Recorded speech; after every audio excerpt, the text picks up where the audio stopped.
Entonces, continuamos con la serie de los nombres de Dios. Ahora, yo les quiero preguntar, ¿por qué hablar de los nombres de Dios? ¿Por qué hablar de ellos?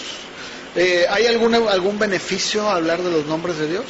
¿Cuál creen ustedes que sea el beneficio? Hablar de los nombres de Dios. ¿Qué nos puede dejar de lección, de importancia?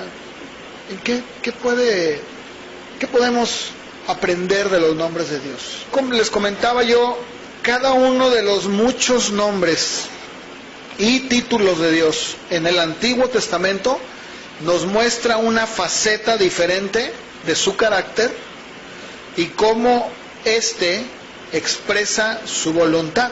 Por ejemplo, hemos visto hasta hoy a Elohim, que es el Dios creador o el Dios de pactos; Jehová, que es el Dios de justicia o el Señor, el Eterno; el Elión, el poseedor del cielo, de la tierra, el Altísimo, el más alto; el Shaddai, que es el vertedor, el derramador, el que te nutre, todopoderoso. Todos estos nombres hacen referencia a los atributos de Dios. Entonces, no solamente nos dicen quién es Él, sino cómo es Él. Un escritor, un hombre que ya murió, se llamaba A.W. Tozer, un gran maestro de la Biblia, dijo que el conocimiento de Dios engrandece a la persona y a una nación, y que en la proporción, fíjense, escuchen, en la proporción en la que una persona conoce a Dios, es en esa proporción en la que su vida se expande y se enriquece. Y eso es cierto.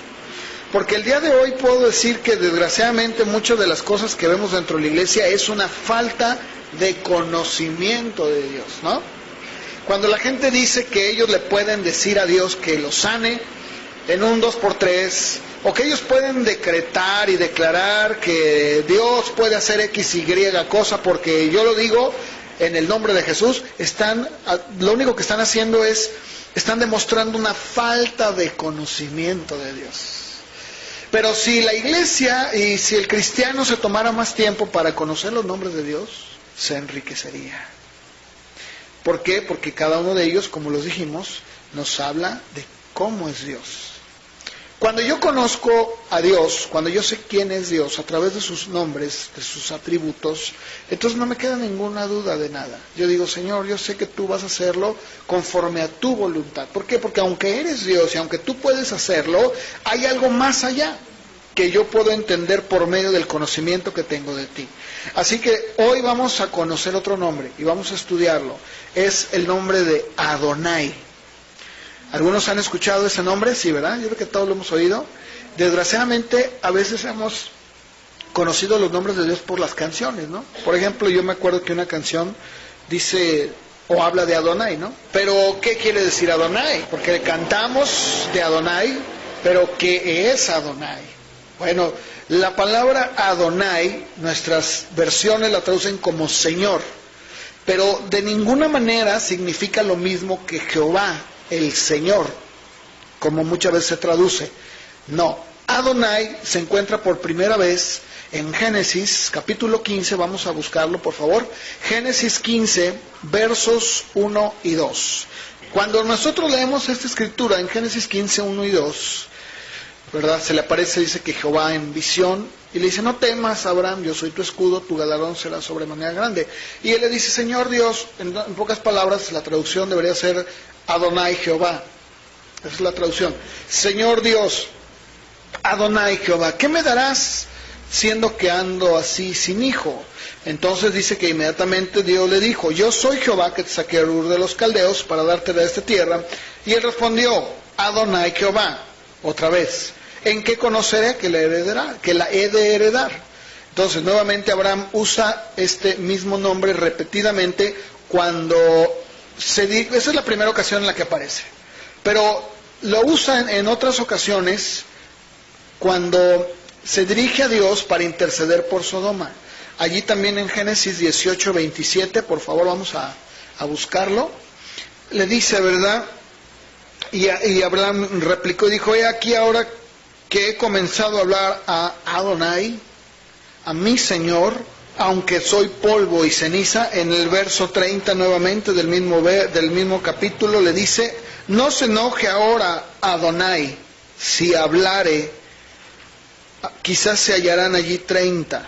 Bueno, y luego en el 31 nuevamente vuelve a hablar con él, y dice, aquí ahora que ha emprendido a hablar a Adonai, a mi Señor. Y en el verso 32, no se enoje ahora mi Señor Adonai, si hablare solamente una vez más, quizás se hallaren ahí 10. Entonces, aquí vemos cómo este nombre está continuamente en la boca de los siervos de Dios, en este caso de Abraham. Pero la pregunta es, ¿qué significa Adonai? ¿Qué es lo que significa? ¿O qué es lo que revela este nombre? ¿Sí? Adonai es la forma plural de la palabra hebrea Adón. Es la forma plural de la palabra hebrea Adón, que significa amo o señor. Y aplicado de manera singular como de manera plural, constantemente se aplica a Dios. Ahora, esta palabra aplicada al hombre, cuando su uso es de un uso terrenal, que se usa entre personas, acordémonos que muchos de los nombres de Dios, muchas de las cosas o costumbres, no todas, aclaro, pero muchas, fueron tomadas precisamente de la misma idiosincrasia, de la misma cultura que había y las aplicaron. En este caso es igual. ¿Por qué? Porque fíjense, cuando se aplicaba a los seres humanos, a las personas, esta palabra expresaba dos tipos de relaciones terrenales muy conocidas. Primero, la relación que llevaba un amo con su esclavo o con su siervo, o sea, era su Adón. Y segundo, la que tenía un marido con su esposa. Ese era el uso que se le daba común entre las personas, ¿sí? Pero fíjense cómo es Dios. Esta palabra la toma Él y la adapta para sí mismo, queriéndonos dar a entender que nuestra relación con Él es como un amo con un esclavo o la de un marido con su esposa. Ahora, cuando la aplicamos a Dios, debemos entender y comprender que Dios la expresa para poder hacernos ver cómo es Él. Miren, si Dios se presentara tal cual es al hombre, no lo podría entender. O sea, espérame, no. Es como Nicodemo, ¿se acuerdan que Nicodemo empieza a hablar, era un hombre, que era un doctor, y sin embargo el Señor Jesús le dice, Nicodemo, si te estoy hablando cosas terrenales y no me entiendes, si te hablo las celestiales, menos, ¿verdad? Entonces, ¿qué es lo que Dios hace? Dios toma elementos, cosas que se pueden identificar a nuestra mente finita para podernos dar una lección y de esa manera entender y comprender mejor quién es Él. Ahora, en el Antiguo Testamento, en el tiempo antiguo en el que fue escrito el Antiguo Testamento, el esclavo como la esposa ocupaban o tenían una posición muy diferente a la de hoy que tienen los criados o las esposas, muy distinto. De hecho, el título Adón, no sé si les suena conocido, pero esa palabra la usamos para don. Doña Lilia, don Carlos, ¿sí? Siempre era un título que hablaba de una persona de respeto. Bueno, entonces se dan cuenta cómo ya lo empezamos a entender.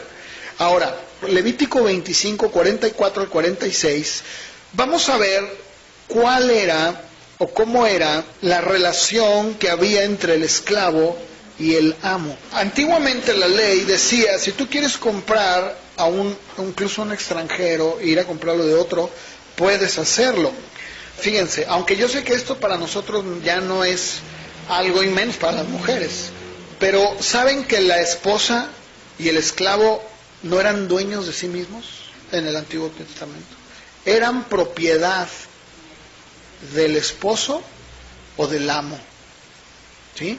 Esto lo vemos a lo largo de la historia bíblica, ¿no es cierto? Decía incluso la ley, en el caso de la esposa, aunque por lo general la esposa en el Antiguo Testamento, en el tiempo antiguo, era dada o vendida, que esa era la costumbre, por el padre, se le permitía un cierto margen de libertad. Por ejemplo, no lo vamos a buscar, pero a Rebeca, cuando va el siervo de Abraham a buscarla, le pregunta a su familia, le dice, oye, ¿quieres ir con este varón? O sea, le daban un cierto margen, pero cuando la esposa era del marido, era de su propiedad. Entonces, cuando ya se iba con él, solamente en Deuteronomio, vamos a buscarlo, Deuteronomio 24.1, que se encontrara en ella algo que de acuerdo a Deuteronomio 24.1, podría entonces el marido repudiarla. Sí podía repudiarla. Pero de otra manera era para toda la vida, ¿sí? Con su consentimiento o sin él, un esclavo o una esposa estaban en una relación de sujeción con su señor, en la cual la fidelidad, fíjense, la fidelidad de ellos recibía una debida recompensa, mientras que la infidelidad, o en este caso,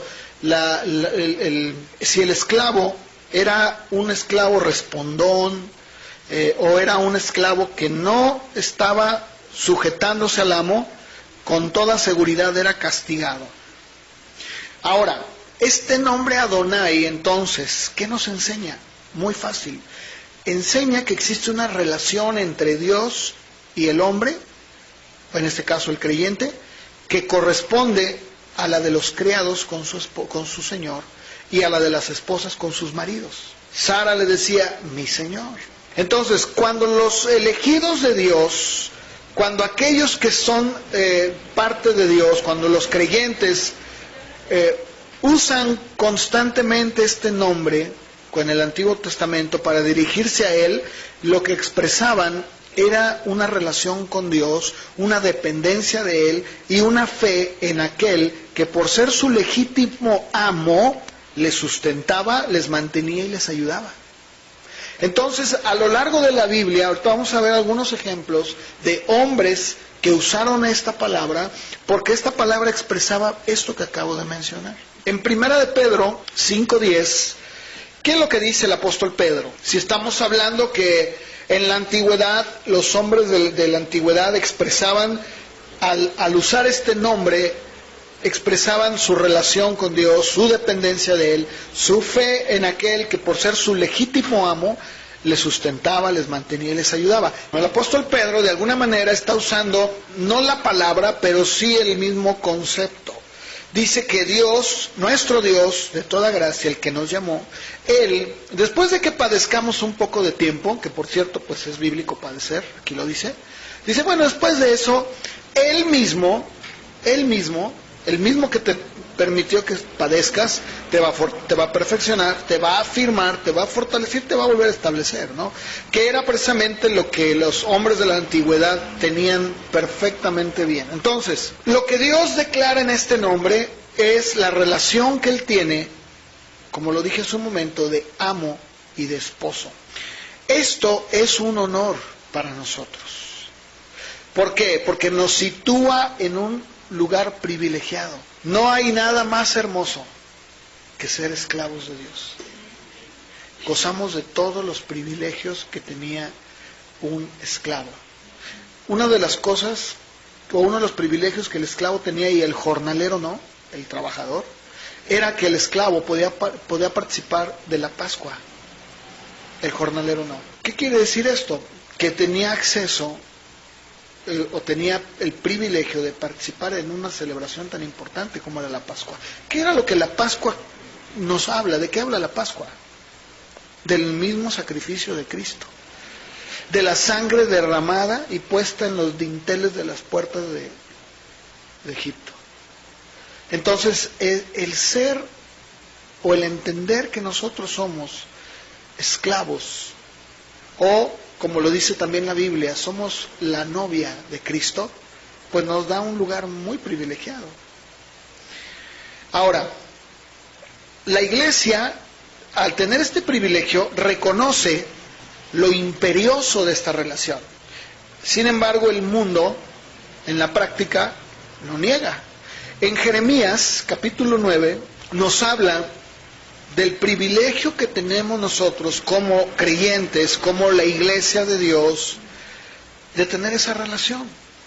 Porque el mundo abiertamente y de manera radical, ¿qué hace con Dios? ¿Lo trata como su señor, como su amo, como su esposo? No, ninguno, ¿verdad? De ninguna manera. No quiere nada de él, no quiere nada. Jeremías capítulo 9 versos 23 y 24 dicen: así dijo Jehová, no se alabe el sabio en su sabiduría, ni en su valentía se alabe el valiente, ni el rico se alabe en sus riquezas, mas alabes en esto el que se hubiere de alabar, en entenderme y conocerme, que yo soy Jehová, que hago misericordia, juicio y justicia en la tierra, porque estas cosas quiero, dice Jehová. ¿Sí? Entonces, ¿qué es lo que Jeremías está diciendo? Que hay un gran privilegio, hay una gran bendición para todos aquellos que conocen a Dios y que lo conocen precisamente como su amo, como su esposo, como alguien al que le pertenecen. Jeremías dijo: no te alabes ni en que eres sabio, ni que eres valiente, ni que tienes mucho dinero, más bien en que me conoces. Eso es algo que el mundo no tiene, eso es algo que el mundo nunca va a entender. ¿Sí? El Señor Jesús lo dijo de una manera todavía más clara en Juan 17:3. Dice: y esta es la vida eterna, dijo Jesús. ¿Cuál es la vida eterna? Que te conozcan a ti, el único Dios verdadero, y a Jesucristo, a quien has enviado. Ahora, ¿cuál es la actitud del mundo? El mundo, ¿qué tiene que ver con esto? Nada en lo absoluto. Dice San Juan 8:19, ¿dónde está tu Padre?, le dijeron a Jesús. Y Jesús les dijo: ni a mí me conocen, ni a mi Padre. Si a mí me conocieran, también a mi Padre conocerían. En Juan 8:55 también el Señor Jesús les dijo: ustedes no le conocen, mas yo le conozco. Y si digo que no le conozco, sería mentiroso como ustedes, pero le conozco y guardo su palabra. Y después allí mismo en Juan 17, en el verso 25, Jesús dijo: Padre justo, el mundo no te ha conocido, pero yo te he conocido. Y estos han conocido que tú me enviaste. Entonces, ¿qué es lo que Dios con este nombre de Adonai nos está enseñando a nosotros como iglesia? A entender que nosotros no somos solamente alguien que está oculto entre las sillas cada domingo, ¿verdad? O alguien que pasa desapercibido entre semana. Somos alguien importante. Tenemos el gran privilegio de ser esclavos de Dios, ser de Él, de su propiedad. Somos la esposa amada por la cual Él va a regresar un día. Ahora, vamos a ver algunos ejemplos en el Antiguo Testamento de hombres que usaron esta palabra, Adonai, en cuanto, que al usarla, la usaron así como lo acabo de mencionar, expresando esa relación de amo-esclavo. Porque esto es exactamente algo que Dios quiere que entendamos en nuestra vida. No solamente que podamos ver a Dios como Dios, el vertedor, o el Dios de pactos. ¿Se acuerdan que hablamos de eso? No se trata nada más de decir: sí, Dios es Elohim, el Dios que ha prometido y que ha jurado y que ha dicho: no te voy a dejar. No, soy algo más que eso. Soy Adonai, soy tu Señor, soy tu esposo. Vamos a ver algunos ejemplos. En primer lugar, en Génesis capítulo 18, me adelanté un poquito, permítame, quiero que vayamos a Éxodo 12:45, porque quiero que veamos lo que la ley decía sobre el punto que mencioné hace un momento. El jornalero no podía comer de la Pascua, no podía tener acceso a las cosas santas de la casa del amo. El esclavo comprado por pertenecer a su señor sí podía. Éxodo 12:45. El extranjero y el jornalero, ¿qué? No comerán. No pueden comer. Y dice en el verso anterior, ¿verdad? Pero todo el que es comprado puede participar. Ahora, miren, el problema es que tenemos nosotros un concepto muy erróneo de esclavitud. Pero en realidad, lo que Dios hizo en la ley es darle derechos al esclavo. Y hacerlo más que un simple jornalero. Esto es como lo que pasa con una persona que, por ejemplo, está en un trabajo, el que sea. Tú eres más que un simple trabajador. No te veo como el que viene y hace su chamba o su trabajo. Para mí, esto es tuyo. Traduciendo eso a nuestros días, ¿de qué habla? De lo mismo. ¿Qué era la circuncisión? Yo ya hablé de esto, la Biblia en el Nuevo Testamento lo dice. ¿Qué es ser circuncidado? Ya no es circuncisión literal, física. ¿De qué habla? Del corazón. Entonces, ¿cuál era el requisito? Pues eso. Es parte de mi familia. Esto sucede, incluso les decía, con algunos tal vez, no sé, un ejemplo.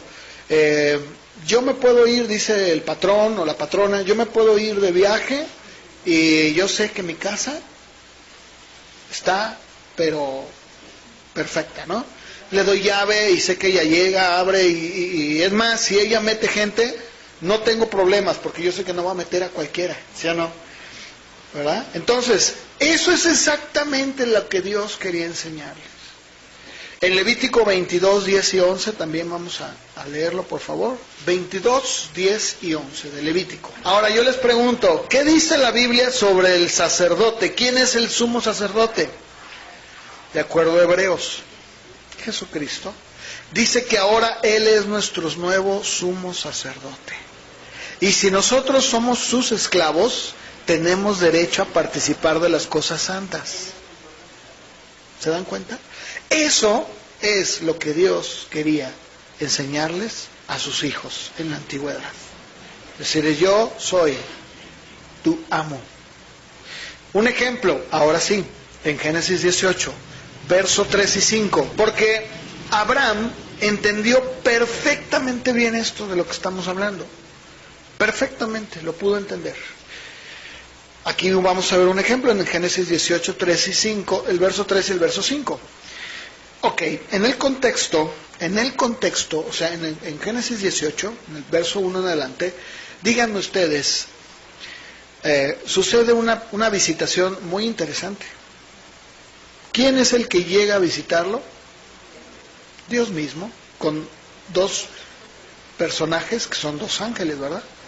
Llegan a estar ahí. ¿Cómo es que se dirige en el verso 3 y en el verso 5 Abraham hacia Dios? ¿Cómo se dirige? Su siervo. Cuando habla la palabra siervo, está hablando precisamente de un esclavo al que le pertenece a un amo. Entonces, cuando le dice su siervo, no es como nosotros, que, estoy para servirle, y le pides algo y no te hace nada. ¿Verdad? No. ¿Sí me entienden? No está. No, es que ese es el problema, que la etimología, las palabras, el lenguaje bíblico es muy distinto. Literalmente le está diciendo, soy tu siervo, soy tu esclavo, tú eres mi Señor. ¿Sí? Entonces, Abraham entendía perfectamente bien. Ahora, yo les voy a hacer una pregunta. ¿Cuáles eran? Había dos cosas que pesaban, o dos cargas que pesaban en el corazón de Abraham al principio de la primera escritura que les di. ¿Cuáles eran? En Génesis 15, 1 y 2, había dos cargas que había en el corazón de Abraham. La primera de ellas, una descendencia y una herencia como consecuencia. Entonces le dice, mi Señor Adonai, se dirige y le dice, ¿qué me vas a dar? Siendo que tengo a este Damaseno, ¿no? Nacido en casa, pero yo quiero un hijo, ¿verdad? Entonces, cuando Él se dirige, es exactamente la manera en la que Dios espera que nosotros nos dirijamos con Él. En el Salmo 123, por favor vamos a leerlo, Salmos 123, en el verso 2, esta es exactamente la figura que refleja nuestra relación con Dios. He aquí, como los ojos de los siervos miran a la mano de sus señores, y como los ojos de la sierva a la mano de su señora, así nuestros ojos miran a Jehová, nuestro Dios. hasta que tenga misericordia de nosotros. Hasta que tenga misericordia de nosotros.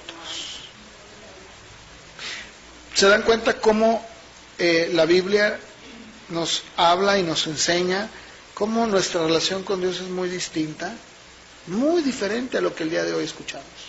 Todos esos hombres, hasta cierto punto me atrevería a decir que son unos desvergonzados, atreven a dirigirse a Dios como si fuera un cualquiera.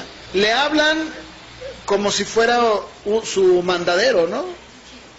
El office boy, al que lo ve y lo hace. No, discúlpame, la Biblia nos enseña que lo que en realidad Dios trata a través de sus nombres en la Biblia es demostrarnos la relación que debe tener con sus hijos. Así. Y también que sus hijos, como son esclavos de Él, pueden venir y derramar su corazón y decir: Señor, tú eres mi Adonai. Y Él los oye.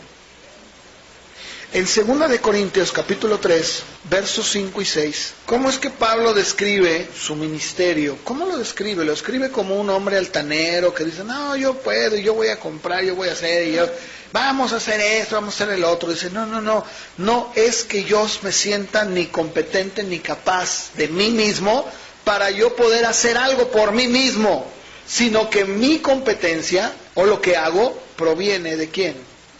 De Dios, el cual asimismo nos ha hecho ministros de un nuevo pacto. No es la letra, sino del Espíritu. Ahora, aquí, fíjense, hay una tendencia, ¿no? Errónea, por cierto, pero muy, muy practicada en la iglesia. Dicen: es que el Antiguo Testamento ya pasó. Es que el Antiguo Testamento ya caducó, para nosotros ya no funciona. Sí, vivimos en la gracia de Dios. No, permíteme. Tú no puedes entender el Nuevo Testamento a menos que entiendas el Antiguo. Porque si no entendemos nosotros el Antiguo Testamento, no vamos a tener una comprensión clara de quién es Dios. No la vamos a tener. Un ejemplo de lo que les mencionaba era Moisés. Moisés entendía perfectamente bien esto que estoy hablando.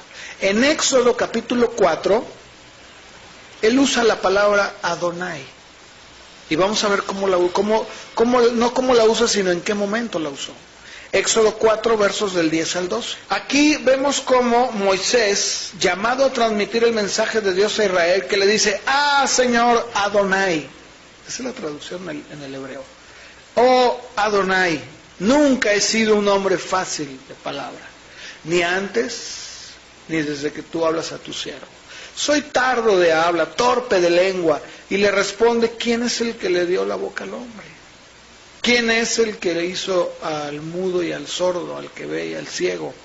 Ve, yo estaré con tu boca y te enseñaré lo que has de hablar. Yo les pregunto, ¿cuántas veces nos hemos sentido así, incapaces? Pero es exactamente aquí cuando Dios quiere que lo conozcamos como aquel que puede hacer las cosas, como nuestro amo. Si el Señor, no puedo. Aquí Moisés se encuentra en un momento en el que pasaron 40 años. Para él ya la vida en Egipto había sido solamente una experiencia, ¿no? Pero sin embargo, se refiere a él como su amo, como el dueño, como su Señor. Le dice: Señor Adonai, no, mira, yo no puedo decir, no, ve, yo voy a estar contigo. Josué capítulo 7, en el verso 8. Cuando Josué es designado para introducir al pueblo en la tierra prometida, ¿verdad? Y pues los lleva, pero después sucede algo. Dice la Biblia que salen a la guerra y resulta que pues se les hace fácil decir: vamos ahora a conquistar la ciudad de Ahí, una ciudad pequeña. ¿Y qué sucede? ¿Verdad? Les va como en feria. Entonces regresa Josué, y aquí es donde en el verso número 8 usa la palabra Adonai. Le dice: Adonai, ¿qué diré? Ya que Israel ha vuelto la espada delante de sus enemigos. ¿Te das cuenta la relación que lleva Josué con Dios? Ahora, interesantemente, les quiero decir algo. Este nombre, cuando se usa, o cuando lo llegan a usar los hombres de la Biblia, como vamos a seguir viendo, siempre se usa en momentos en el que Dios le permite al hombre llegar a un punto donde se da cuenta que no puede. ¿Por qué? Porque Dios constantemente, a través de su nombre Adonai, quiere enseñarle a sus hijos que cuando tú no puedes y te sientes incapaz, Él es tu amo. Dice, no, es que yo sé que tú no puedes, pero quiero que tú lo reconozcas. ¿Se dan cuenta cómo el conocer los nombres de Dios nos ayuda a tener una perspectiva diferente? ¿Cuántas veces nosotros nos emprendemos en un viaje donde sabemos que lo único que vamos a encontrar es fracaso? ¿O pensamos que las cosas las podemos hacer nosotros mejor? ¿Y qué sucede cuando todo nos sale mal? ¿No es entonces que volteamos nuestra vista al cielo y decimos, Dios mío, ayúdame? ¿No es cierto? Esto es exactamente lo mismo que Dios quería enseñarles a sus hijos. Por ejemplo, en el libro de Jueces, capítulo 6, Dios le llama a un joven llamado Gedeón a liberar a Israel de los madianitas. Y vean ustedes en Jueces 6:13, cuando ya el Señor Adonai lo llama a él, ¿qué es lo que le dice Gedeón? Pregunta a Gedeón, Adonai. La palabra que se traduce el Señor es Adonai. ¿Por qué nos ha sobrevenido todo esto? Y nuevamente en el verso 16 le pregunta a Gedeón, oh Adonai, ¿con qué salvaré yo a Israel? Mi familia es pobre en Manasés, yo soy el menor en la casa de mi padre, verso 15, perdón. Y la respuesta la recibe en el verso 16, le dice, ciertamente yo estaré contigo. En el verso 14 le responde Adonai, ve con esta tu fuerza, ¿no te envío yo? ¿Qué es lo que le está enseñando a él? Que la fuerza del siervo radica en su Señor, no en sí mismo. Cuando nosotros hemos sido comprados, entonces tenemos el derecho de ir y decirle, Señor, no te exijo, simplemente te pertenezco y te pido que me ayudes como mi Señor. Tenemos nosotros que entender de la misma manera,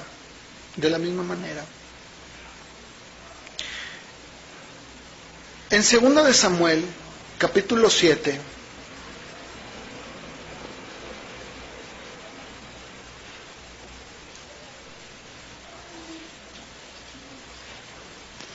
en el versos del 18 al 21, resulta que el rey David se pone a meditar, a pensar y dice, caramba, mira todo lo que tengo. Y el tabernáculo, la tienda que usaban en el desierto, pues ahí está, abandonada, ¿verdad? Dice, no se me hace justo. Lo más justo creo que es que yo le construya una casa. Entonces, dice que, lo estoy parafraseando para entrar ya a estos versos. Entonces dice que él dijo, voy a construirle una casa a Dios, una casa grande, bonita, digna de él, ¿no? Que obviamente Dios no se lo permitió, ¿verdad? Porque le dijo, tú has derramado mucha sangre. Pero miren, escuchen ustedes, como en el verso 18 dice, y entró el rey David. Ok, para esto le dice Natán, mira, ¿sabes qué, David? No, mira, Dios se agrada de lo que tú tenías en tu corazón. O sea, Dios le agradó el deseo, pero has derramado mucha sangre, va a ser tu hijo. Es más, dice Dios que tú no le vas a hacer casa, Él te va a dar una casa a ti. Entonces dice aquí en el verso 18, entró el rey David, y miren, se puso delante de Jehová y le dijo, Adonai, es la palabra, Adonai, Señor, ¿quién soy yo y qué es mi casa para que tú me hayas traído hasta aquí? ¿Aún te ha parecido poco esto, Adonai? Pues también has hablado de la casa de tu siervo en lo porvenir. ¿Es así como procede el hombre Adonai, Jehová? ¿Qué más puede añadir David hablando contigo? Tú conoces a tu siervo. O sea, yo soy el esclavo. Tú me conoces. Todas estas grandezas has hecho por tu palabra y conforme a tu corazón, haciéndola saber a tu, ¿qué? Siervo. ¿Se dan cuenta? Qué bonito, ¿no? Miren, la mayor riqueza que puede haber es en conocer a Dios. Porque el conocer a Dios nos permite conocer cuáles son nuestros derechos como esclavos. ¿Y sabes cuál es? Ese, ser de Él, pertenecer a Él. Y sin embargo, el día de hoy vemos cómo, en lugar de ver ese gran privilegio, a la gente le están enseñando a tener un montón de cochinadas que no les sirven para nada. Por ejemplo, les están enseñando a codiciar más, a tener ambición, cuando en realidad nuestro tesoro es Él. Vamos a ver en los Salmos algunas escrituras que se refieren a Él como Adonai. Salmo 8.1, es uno de los salmos más bonitos que hay. Cuando el Salmo 8 se traduce o se refiere como Señor, la palabra es Adonai.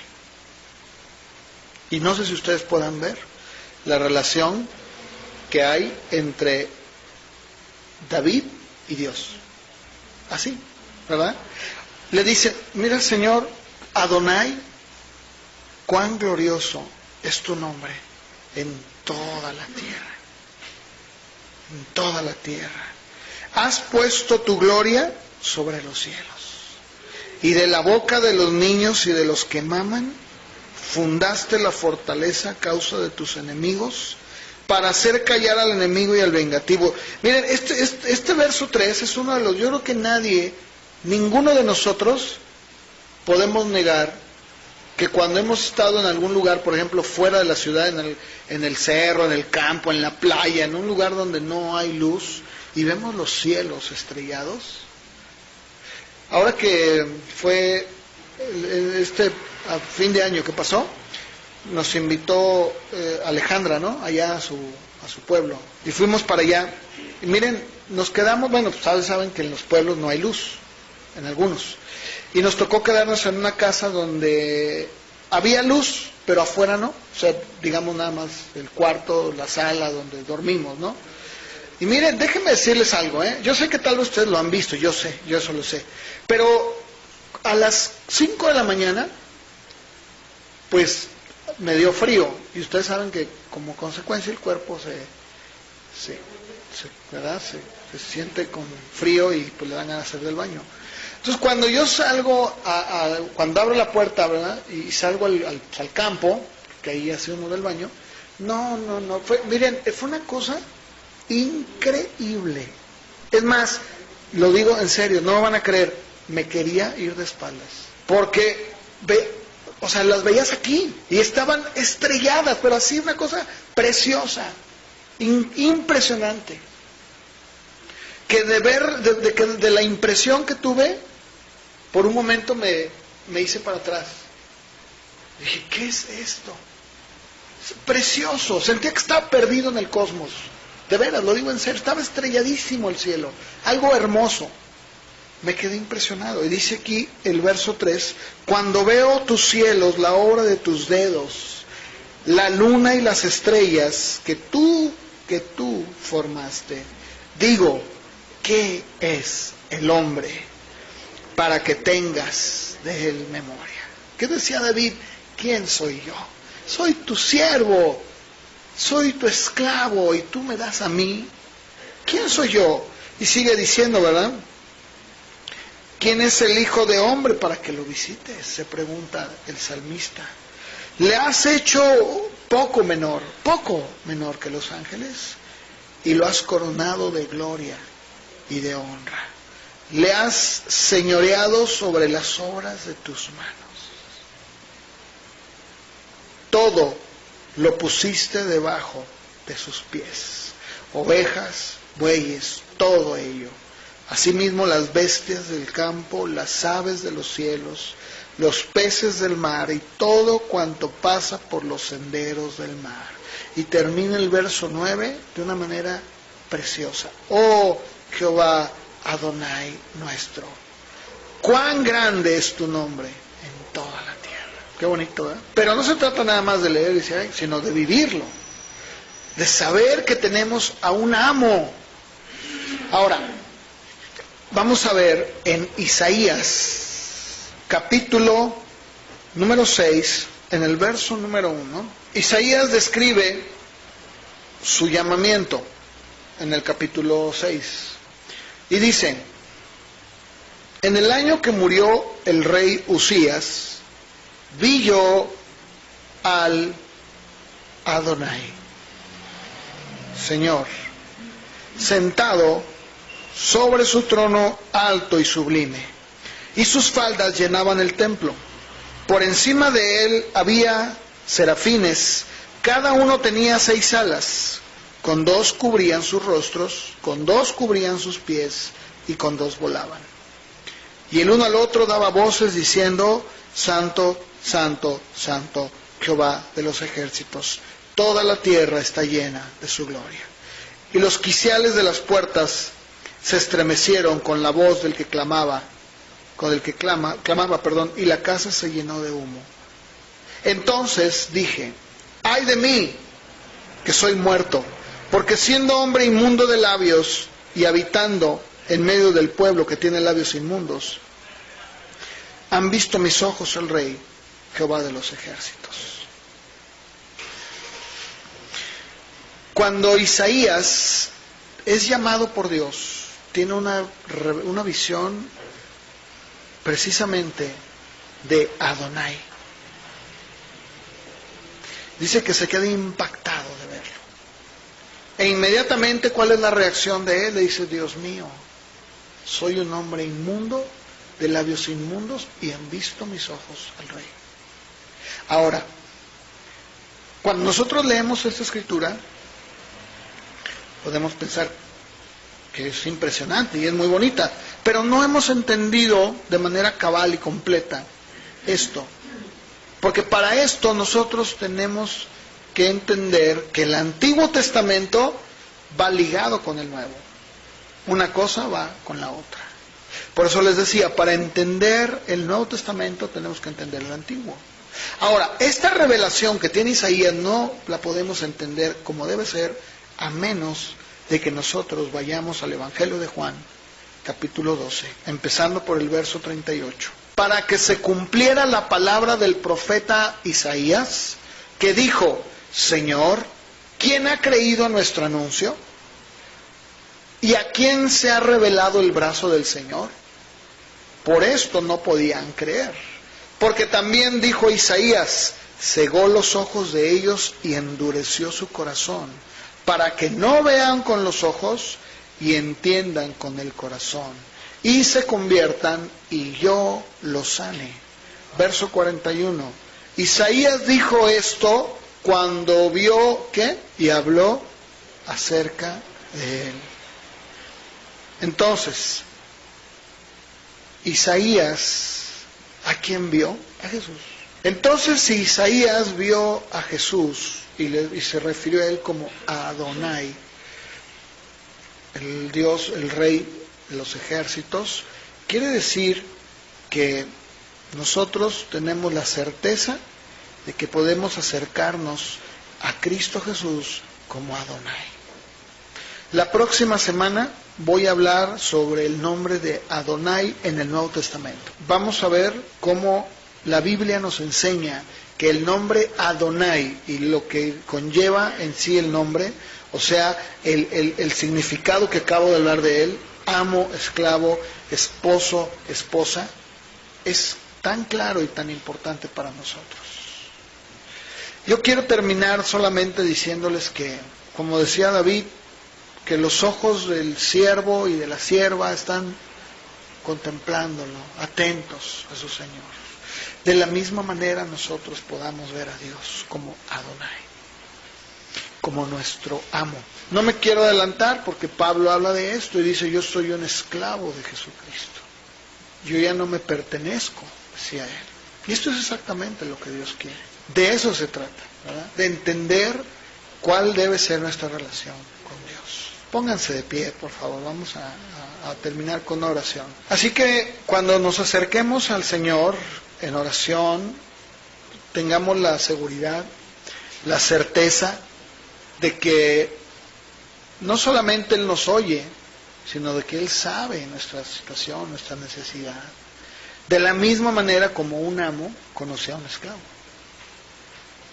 Y así como vimos hace un momento como la ley decía que el esclavo del sumo sacerdote tenía derecho, no me quiero adelantar, la próxima semana lo veremos, que dice, ahora nosotros también tenemos entrada por un camino nuevo, el camino que Cristo como nuestro sumo sacerdote nos ha abierto para acercarnos y participar de todo el altar. ¿Te das cuenta del privilegio que tenemos? ¿Te das cuenta de la gran bendición de ser esclavos de Jesús? Y tómate un momento para darle gracias al Señor, y si todavía no lo has entendido, dile: Señor, gracias por el privilegio que me has dado, porque a los esclavos los marcaban, hacían un orificio en el óvulo, y eran parte de su amo. Cuando alguien lo encontraba podía saber que era un esclavo. El esclavo no se pertenecía a sí mismo, sino a su amo. Señor, te damos gracias por el privilegio que nos has dado de poder ser tus hijos. Ahora, como dice tu palabra, hemos sido marcados, pero con el Espíritu Santo, las arras. Ahora podemos nosotros estar confiados que somos tuyos, y que cualquier necesidad en la que estemos podemos acercarnos confiadamente, viéndote como nuestro amo, al que pertenecemos. La iglesia puede acercarse a ti como su esposo, como aquel que está por encima, pero no para aprovecharse, no para hacer un mal uso, al contrario, para rodearnos, para cuidarnos y para estar con nosotros. Ayúdanos, Señor, a entender qué era lo que este nombre quería enseñarle y lo que nos quiere enseñar a nosotros también. Te lo pedimos, Señor, y te damos gracias por ser nuestro Adonai. En el nombre de Jesús te agradecemos tanto que nos hayas comprado, que nos hayas hecho tuyos, que tú nos hayas acercado a ti para pertenecerte. Te damos gracias, Señor, en el nombre de Jesús. Amén.